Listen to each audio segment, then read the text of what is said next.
It's a mystery box. All right, so this here is an Origin PC crate. So huge thanks to Origin PC for sending us this mystery crate. Actually, we know it's a PC, we know it's Chronos, which is one of their small form factors, but I also don't know what the specs are. So we're gonna kind of find out together. These types of videos though are a little bit less about the actual hardware specs that are in there, unless they're top tier. That way then we have to check cooling and thermals and stuff, obviously with small form factor stuff. That's the biggest impact. But it's about showing you guys the level of build quality that you can get, what does it look like, how they do the cable management. So we really like to kind of dig into these builds and see, you know, what kind of care and quality did the technician take that built this particular computer. So once again, a huge thank you to Origin PC for sending us today's mystery Chronos. With that being said, they are our sponsor, and I still love to give them a hard time about something they continue to do every time, and I'm wondering if it's any different today. They usually put the instructions on how to open the crate inside the crate, rather than like taped to the outside and like one of those shipping envelope things, you know, a little plastic thing, you put it in and you pull the sticky and put it on the outside. I'm curious as if I have pointed this out, and by the way, yes, I have an injured elbow.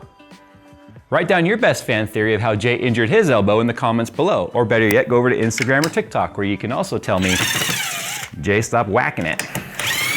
You know that's what you're all gonna say, come on. I'm married, so you know I gotta. My wife doesn't watch my channel, it's fine. That could be the, Would it even be more ironic if they put it inside the taped box? This one has a window.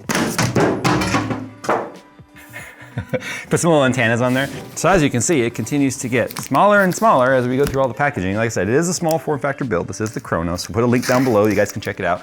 So you can spec these, you know, these are off-the-shelf type builds, but also completely customizable in the kind of cooling solution, although the Chronos might be a very specific cooling solution given the fact that it's a small form factor, but you can choose your CPU, your GPU, storage, all that sort of stuff. Okay, this one they just don't give you any instructions on how to open it, which is actually fine. Because when they're in the box, they don't tell you how to open it until it's too late. Or you could open it like I do.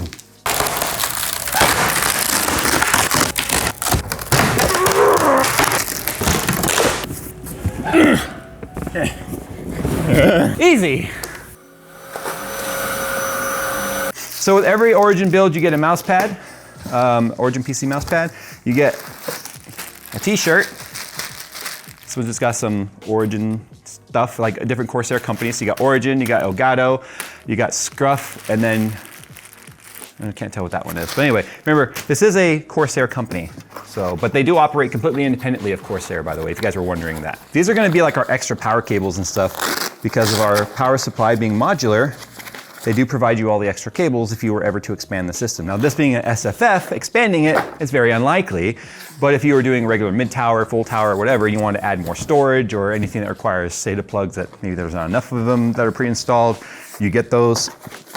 The accessory box, what on earth is this?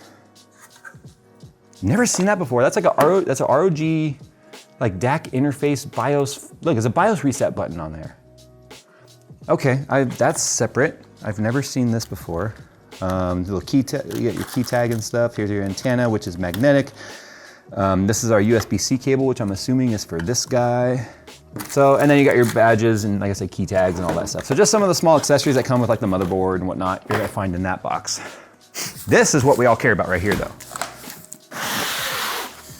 So it's a vertical tower, which is nice when it comes to small form factor. It's completely upside down right now because of the fact that it allows you to keep a small footprint, but also increasing the volume inside of the tower. I just took the top piece off. It allows you to keep the volume larger inside the tower so you get better cooling, fit larger graphics cards, power supplies, all that sort of stuff. If anything, this feels like a larger Origin PC version of like the Corsair One. So this is a power supply extension cable. Obviously with this being a small form factor, the power supply is mounted somewhere in here that is not facing the rear. So there's an extension cable that plugs into that, which means you need to make sure that if you ever mess with it, you leave the power supply switch flipped on. But I love the fact that we have these zip tie, or these Velcro straps on the back to cable manage the back of your case. So our motherboard faces up in this guy. So before we do that, here is our ventilation. Oh, look at that. This is clearly a 4080 or 4090. That's a FE card right there. That's right up against the grill. So clearly that's gonna get plenty of cooling. That's an intake fan. It's also an intake fan on the other side of that, so that's neat to see. That's a filter, obviously, for that. But you see this hole right here. All the cables that you bring up here, like your monitor cable, USB cables, any extension cables, USB-C webcam, all that stuff's gonna come up through here. And if you look through there, you can see they'll come right through that hole, and then they'll connect to your monitor or your motherboard right here. If we take a look at the top right here, you can see there is a fan assist for convection. So the way that this is designed, heat is gonna naturally rise in this. But this little fan, you'd be surprised what this fan running at slow speed can do to the assistance of convection. Yes, convection is easily overpowered by any fan movement and air movement whatsoever, but there's no reason why we can't help it along. So we've got our thumb screws here, This is gonna expose our AIO. As soon as I can get this off. There we go. Dude, it's got a 360 in there. It's an SFF with a 360. It's like they're trying to put me out of a job. Actually, I would say it's almost like they've been watching my videos on custom case builds that I never finish. RGB fans here, again, facing our side panel, which has the same, no, that's not the same magnetic. So this is, I was like, why does it have a magnet like that on it? But that was just the one I already put down. So there is a mesh material in here as well as a filter material. So the side panel itself doubles as the fan filter. Doesn't feel like you could, oh yeah, you could easily remove this. If you're just the kind of person that's like, I want all the airflow, I'll deal with the dust and clean it out often. This just literally just slides in there like underneath the frame. If you look at this 4080 connector right here, they're using the Corsair native 12 volt high power plug. It barely makes the bend. It barely makes that bend, but it is clicked in all the way, as far as I can tell. Quite a bit of actual open airflow. I can see the Commander, like the Commander Pro, whatever they call it now, they keep changing the name of it, for the AIO down here. I do like that they have the fans labeled 3, 2, 1, like they actually took a Sharpie and wrote on each fan what they are, so obviously there's some organization there in terms of the lighting setup and stuff in iCUE. Yes, it is a Corsair product, so you're gonna have to use iCUE to control it.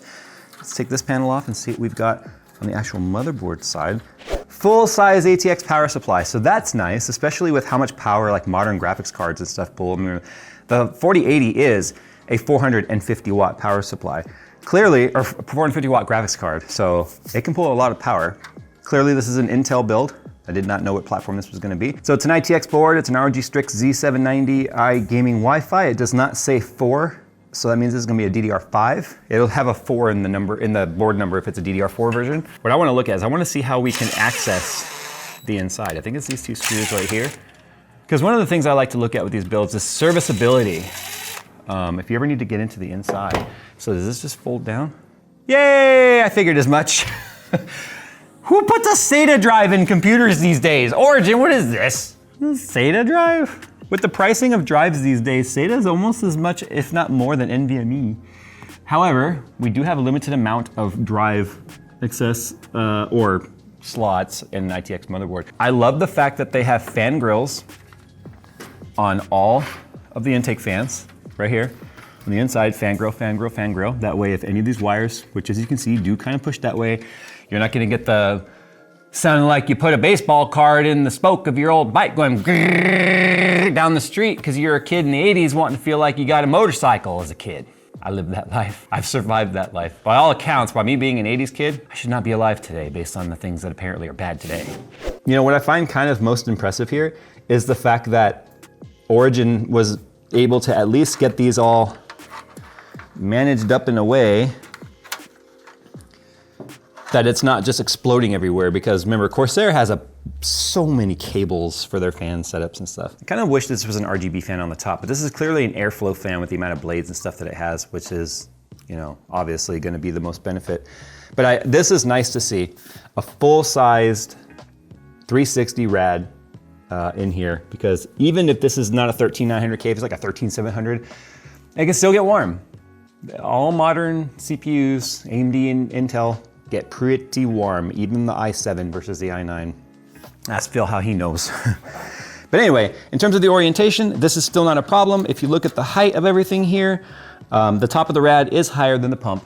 So the pump is not going to be sucking in any air. Any air could potentially get trapped up here. So if the pump were higher than the top point of the rad, that would be a problem. It would probably be somewhat preferable for the fittings to be on the top, but as you can see, layout-wise, it doesn't really account for that. So this is going to be just fine. And as you can see, this is just flopping around down here, and when you push this back in, it's just going to sit there. So I'm pretty impressed with the overall build quality. Bending this cable is hard. They kept the bend away from where the pins are, but it barely clears the side and it barely clears the rad. Look at that. But it clears. Not gonna be the easiest to work on. I mean, look, you got all these wires right here that are pushing right against the RAM.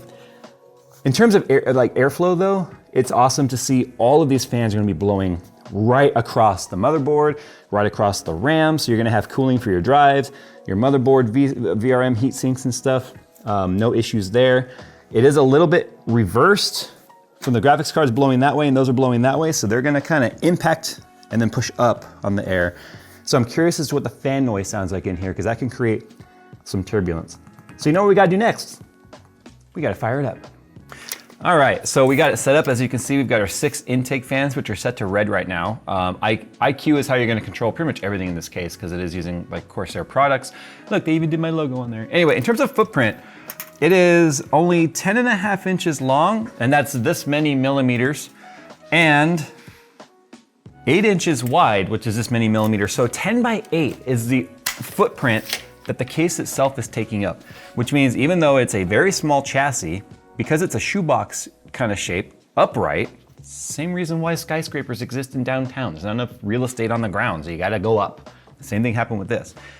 It is dead silent right now because the way the fan curve is set. 6 intake fans, plus the GPU pulling air in for itself right off the side.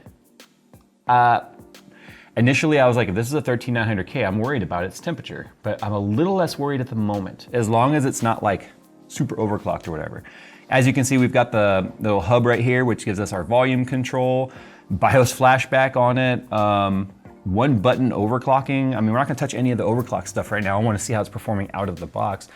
In IQ though, we can see our temperature. So our graphics card is idling at 30C on the cold spot and 38C on the hot spot. Interestingly enough though, we're noticing that the cooler is not showing up in IQ. And this is an unfortunate thing that we've experienced with IQ quite a bit.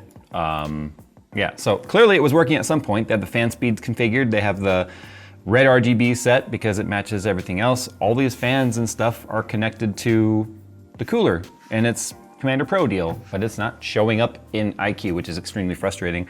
So it's possible that something got jostled loose in shipping or whatnot. We opened it up and kind of traced the wires. It all appears to be plugged in. Power's plugged in. The pump is clearly running because it's getting, it's not overheating. So just super kind of frustrating that we can't get to show up there. So we're just going to do our temperature testing now without any sort of tuning, and I guess we're going to see how it got set up now. I'm using hardware monitor to monitor my temperatures because IQ becomes a low priority process when the CPU becomes fully loaded, and so the temperatures may not update. Like it'll still control the speeds and stuff, but the temperature readouts may not update. So I like to use hardware monitor because it maintains access to be able to see our temps and stuff. So because it is a 13900K, here's our core temps. We've got our 8 P cores, which are right here. We've got our 16 E cores, which are down here. Like, wait a minute, which is an army of E cores. Anyway, and then we've got our clock speeds down here. So what we're gonna be looking for here is this 360 rad and this AIO is still being asked a lot to keep a 13900K cool. Should not have any overclocking applied right now. 32 gigs of it running at 6,000 megahertz. So the XMP is enabled, at least on our memory. So that's good to go. Dude, 70s? Oh, it's running 5.1 all core on some, 5.0 on others. That's correct for this type of load. 4,000 megahertz on the E cores. I'll be honest, I was not expecting 78C on the package. Now here's the thing, it is still limited a little bit, probably because it still has all of the Intel limits enabled and such because of the fact that it is still like running out of the box settings. Now you might be looking at that going, what the heck? It's supposed to be up to like what, 5.4 all core.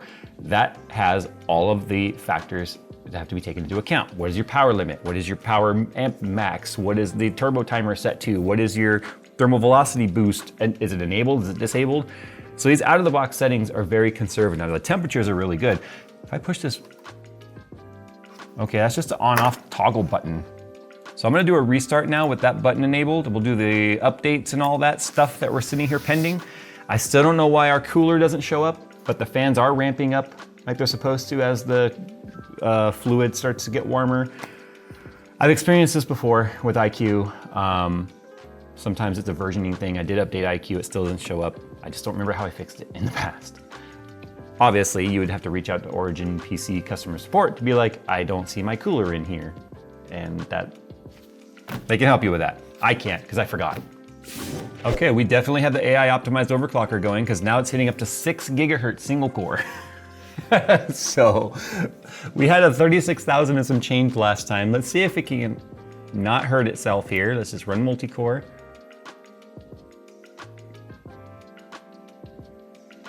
No, it goes right down to the same temps, 5100, 5000. So nothing really changed with that, which is probably just because of the way that this instruction set is, which I'd rather see. I mean, Cinebench is like a drag race for, or a dyno run for a car. It's a lot of load. And I think it's just protecting itself. So unless we went into the BIOS here and changed some of the settings, see that right there was a 36,319. So yeah, we're not gaining anything there. However, if I do single core, yeah, we're getting 6 gigahertz, 5,900, 5,800, 6,000. So we are getting the AI optimized overclocker to go, which is nice to see. Okay, so the 13900K, as long as it's tuned properly and its safeguards and stuff are still in place, it will absolutely run perfectly fine with this. Now we need to see how that graphics card is gonna do. And you know what? I do not feel that there is going to be any issues whatsoever with this chassis and this graphics card. I think it's gonna run perfectly fine.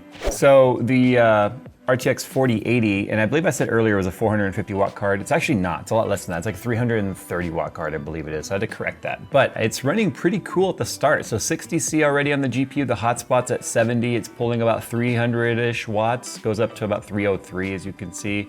Yeah, 2700 megahertz, 2670. So if I were to lift that power limit, we'd get a lot more performance out of it, which is funny because normally I would say these are things you shouldn't do in a small form factor case. But because this is getting a full supply of fresh air from outside the case, and the GPU itself isn't even going to negatively affect the coolant temperatures for the AIO because it's pulling its air from right here. So if it were pulling air from inside somewhere and the graphics card's blowing hot air on the AIO, then I'd be concerned, but it's not, in the fact that it's just pulling it from the side right here. And then we have plenty of cold air intake right here to kind of offset the hot air coming in on the other side. So it's currently at 68C on the edge temp, 81.6C on the hotspot. So it's actually doing really good. Technically, I should have installed Afterburner and then we could push the power limits and stuff, but this might be the first small form factor case. It's not the smallest of form factors. I mean, honestly, they did it right in that it's a vertical case that uses a small footprint but still has plenty of volume inside. Every single panel on this, top and all 4 sides, is ventilation. On the bottom is the intake for the power supply. So, well, not the intake for the power supply, it's on the back side right here, but on the bottom you can still access the button and all that to turn it on and off, which is kind of nice. And there's even some slits down there to let some air in. So it's kind of like the first time a small form factor case is not limiting your potential, because it's unfortunate if you buy high-end hardware and then you put it in a small case and it starts throttling itself down to reasonable temperatures and you lose performance that's equal to whatever a tier below what you bought is. So you're leaving hardware performance on the table because your chassis can't cool it. But because this is basically just one big ventilation chamber, I mean, as it's sitting here running, and this is the stress test in Speedway, which is the new RTX test. So I have to run an RTX test, otherwise the graphics card will never pull full wattage and go full temp because the RT cores aren't doing anything. So because the RT cores are now fully loaded is why we're seeing the 74C on the edge and 87 on the hotspot now, which is all exactly where I would expect it to be. Now remember, this is factory fan curve. If I wanted, I could go in here and up the factory clock or the fan speeds and it'll run just that much better. In fact, I feel like I should just go ahead and do that right now. Okay, so as you can see, we're overclocked. I brought it down to 200. It was getting kind of unstable, but I also didn't change the voltage curve at all. Like I said, this is kind of a down and dirty overclock. The GPU fan is making a little bit of a rattle, which is unfortunate. Some of the Founders Edition cards do have a wobbly fan. My 4090 did, my 4080, not as bad. This one seems to have a little bit of a fan wobble in it. Some of that NVIDIA quality, I guess. Probably because of the weird vertical position that it's in. I think if it were horizontal, it may not be as bad. But obviously with fan tuning, you can start to tune out that rattle, which is something I had to do with my 3090 FE as well. But if we check out our temperatures here, we are overclocked with an increased power limit of 110%. and we're at 74C. So we're technically down about 3C from where we were with an overclock. So that tells you the chassis has plenty of cooling because of the fact that we are able to push it and still get better temperatures with increasing the fan speed. A lot of the times folks will have to increase fan speeds just to keep it from melting in small form factor, let alone ever having a chance of overclocking it. So also too, I had the CPU, I had hardware monitor going so we can monitor the CPU temps. Wasn't affecting the CPU temperatures at all. In fact, our cores were running as high as 5.8 gigahertz all core. One thing I noticed about Speedway is it does actually load the CPU a little bit. The CPU was going up to 5800 megahertz all core and 4100 megahertz on the E-core, for P-core, E-core. So it worked pretty well. Our max temperature on that though, when it was under load, it was in the 55 to 60 range. 13900K kept cool by the Corsair 360 rad that's in there, the AIO. 4080 kept cool by the fact that it gets fresh air. If anything, the star of the show here really is this Corsair 2000D, which as far as I can tell is only available through SIs like Origin and Corsair. So this is an awesome chassis that's nothing proprietary. It's not like the Corsair One where it's a lot of proprietary cooling and stuff that was designed to fit only in that and in a certain orientation. I don't believe this chassis is even for sale separately. I think you can only get it through builds like this, which is kind of unfortunate because I love this case. But yeah, it uses off-the-shelf parts, an ATX power supply, full-size graphics cards. I think a Strix might even fit in there if you didn't have the controller on the bottom. It'd probably touch the bottom, but I think a Strix 4090 would even fit in there. Yeah, and then, obviously if you go on Origin's website, you can spec this with the level of graphics card and the level of CPU that you want, the kind of motherboard, AMD, Intel.